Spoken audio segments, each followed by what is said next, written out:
সূরা আল বাকারার 186 নম্বর আয়াতে আল্লাহ রাব্বুল আলামিন বলেছেন আইয়ামান মা'দুদাত, তার মানে গণিত কয়েকটি দিন, মাত্র কয়েকটি দিন।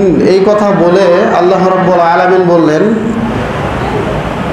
ফামান কানা মিনকুম মারিদান আও আলা সাফার ফাইদ্দাতুম মিন আইয়ামিন উখর, তোমাদের মধ্য থেকে যারা অসুস্থ হবে অথবা যারা সফরে থাকবে তারা এই রমজান মাসে যদি অসুস্থ হয় এবং সফরে থাকে তাহলে ফাইদ্দাতুম মিন আইয়ামিন উখর, তারা এই সিয়ামগুলো রমজান মাস পার হয়ে গেলে বা সফর থেকে ফিরে আসলে এটা পরবর্তীতে তারা পূরণ করে নেবে।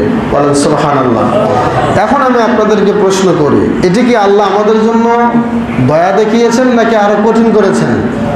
দয়া দেখিয়েছেন। আল্লাহ যদি বলতেন যে আমি কিচ্ছু বুঝি না, আমি কাউকে কোনো ছাড় দেব না, যে যে অবস্থায় আছো তাকে সেই অবস্থাতে সিয়াম রাখতে হবে, তাহলে কি এটাকে আমাদের জন্য কঠিন হতো না? তাহলে আল্লাহ কি আমাদের জন্য দয়া দেখিয়েছেন নাকি দেখিয়েন নাই? দয়া দেখিয়েছেন। অন্য আয়াতে আল্লাহ বলেছেন, এর পরের আয়াতে, যে ফামান শাহিদা মিনকুমুশ শাহর ফালইয়াসুমহু, যে ব্যক্তি এই রমজান মাসে উপস্থিত থাকবে, উপস্থিত মানে সুস্থ সবল, কোনো রকমের অসুস্থ নয়, একদম পারফেক্ট একটা লোক যখন এই রমজান মাসে উপস্থিত থাকবে, সে উপস্থিত থাকবে মানে জীবিত থাকবে, ফালিয়াসুম, সে যেন সিয়াম রাখে, সে যেন রোজা রাখে। কথাগুলো কার? আল্লাহ। এরপরে আল্লাহ বলছেন যে যদি কেউ অসুস্থ হয়, এই কথাটা আল্লাহ দুইবার বলছেন দুই আয়াতে। তোমাদের মধ্য থেকে কেউ অসুস্থ হলো অথবা মুসাফির হালতে আছে, তার জন্য উচিত হলো যখন সে সুস্থতায় ফিরে আসবে এবং যখন তার সফরের হালত শেষ হবে তখন সে রমজান মাসের সিয়ামগুলো অন্য সময়ে পূরণ করে নেবে। বলেন সুবহানাল্লাহ।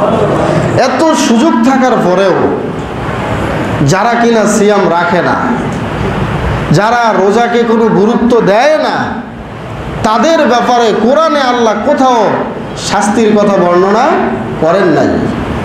এটাও আল্লাহর এক প্রকার দয়া। কি বলেন, ঠিক কিনা? কিন্তু পক্ষান্তরে আল্লাহ রাব্বুল আলামিন যদিও কোরআনে এটা না বলেছেন শাস্তির কথা, কিন্তু পরপর দুইটি হাদিসে আমরা ভয়াবহ কিছু শাস্তির কথা জানতে পারি। বলেন নাউজুবিল্লাহ। যেই কথাগুলো বিশ্ব নবী বলেছেন সরাসরি আল্লাহ রাব্বুল আলামিন বলেন নাই। একটি সহিহ বুখারীতে এসেছে আর একটি সহিহ ইবনে খুজাইমার মধ্যে এসেছে। পরপর দুইটি হাদিসে মর্মান্তিক কিছু ভয়াবহতা বর্ণনা করা হয়েছে। যারা সিয়াম রাখে কিন্তু সিয়াম পূর্ণ করার আগেই 2 মিনিট 3 মিনিট আগে রোজা ভঙ্গ করে ফেলে, এবং যারা সিয়াম রাখেই না তাদের সম্পর্কে পরপর দুইটি ভয়াবহ হাদিস বর্ণনা করেছেন বিশ্বনবী মুহাম্মদ রাসূলুল্লাহ সাল্লাল্লাহু আলাইহি ওয়াসাল্লাম।